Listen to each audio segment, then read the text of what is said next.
सांगायचं आहे तो म्हणजे मुलांच्या अभ्यासाच्या वेळा फिक्स करा.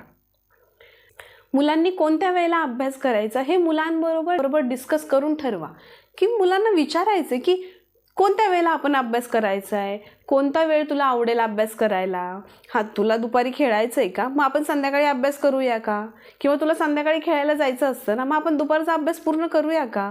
असं बोलून जर तुम्ही मुलांशी ठरवलं ना, तर तो जी काही वेळ तुम्ही मुलांसाठी ठरवणार आहात तो निर्णय फक्त तुमच्या एकट्यांचा नसणार आहे. त्यामध्ये तुमची मुलंही इन्व्हॉल्व असतील, मुलांचाही त्याच्यामध्ये सहभाग असेल आणि त्यामुळे तो डिसिजन, तो रूल फॉलो करण्यामध्ये मुलं आणखी तत्पर राहतील. त्यामुळे मुलांशी बोलून त्यांची अभ्यासाची वेळ फिक्स करा. मुलांशी बोलून मुलांचा अभ्यास ठरवला ना की तुम्हाला मुलांना सांगावं लागणार नाही आहे की अभ्यासाला बस अभ्यासाला बस. ती वेळ झाली ना की मुलं स्वतःहून अभ्यासाला बसतील. कारण का, त्यांची ऑलरेडी मेंटॅलिटी झालेली असणार आहे. आणि मुलांना सुरुवातीला सवय लागेपर्यंत तुम्ही मुलांना आठवण करून देऊ शकता की अजून अर्धा तासाने आपला अभ्यासाची वेळ होणार आहे बरं का, किंवा मग आज संध्याकाळी 4 वाजता आपल्याला अभ्यासाला बसायचे. असं दिवसभर सारखं थोडा वेळाने मुलांना आठवण करून देत राहा, त्यांच्या मनाची तयारी करत राहा.